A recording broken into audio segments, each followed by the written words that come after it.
News 16 Kerala. Hamas ആക്രമണം അറിഞ്ഞില്ല, Israel intelligence മേധാവി രാജിവെച്ചു. ഹമാസ് ആക്രമണം സംബന്ധിച്ച സുരക്ഷാ പിഴവിന്റെ ഉത്തരവാദിത്തം ഏറ്റെടുത്ത് ഇസ്രയേൽ ഇന്റലിജൻസ് മേധാവി രാജിവെച്ചു. മിലിറ്ററി ഇന്റലിജൻസ് മേധാവി മേജർ ജനറൽ അഹോറാൻ ഹലവിയാണ് രാജിവെച്ചത്. ഒക്ടോബർ 7 ഹമാസ് നടത്തിയ ആക്രമണം മുൻകൂട്ടി അറിയാൻ തന്റെ യൂണിറ്റിന് സാധിച്ചില്ലെന്ന് ചൂണ്ടിക്കാട്ടിയാണ് രാജി. സുരക്ഷാ പിഴവിന്റെ പേരിൽ രാജിവെക്കുന്ന ഇസ്രയേൽ സൈന്യത്തിലെ ആദ്യത്തെ ജനറലാണ് ഹലിവ.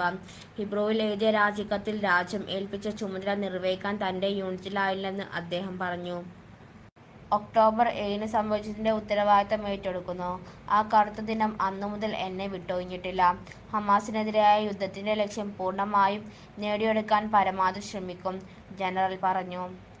ഒക്ടോബർ 7 ആക്രമണത്തിലേക്ക് നയിച്ച എല്ലാ സാഹചര്യങ്ങളെക്കുറിച്ചും സമഗ്രമായ അന്വേഷണം നടത്തണമെന്നും അദ്ദേഹം ആവശ്യപ്പെട്ടു. ഇസ്രയേൽ ഡിഫൻസ് ഫോഴ്സ് ഹലിവയുടെ രാജി സ്ഥിരീകരിച്ചിട്ടുണ്ട്.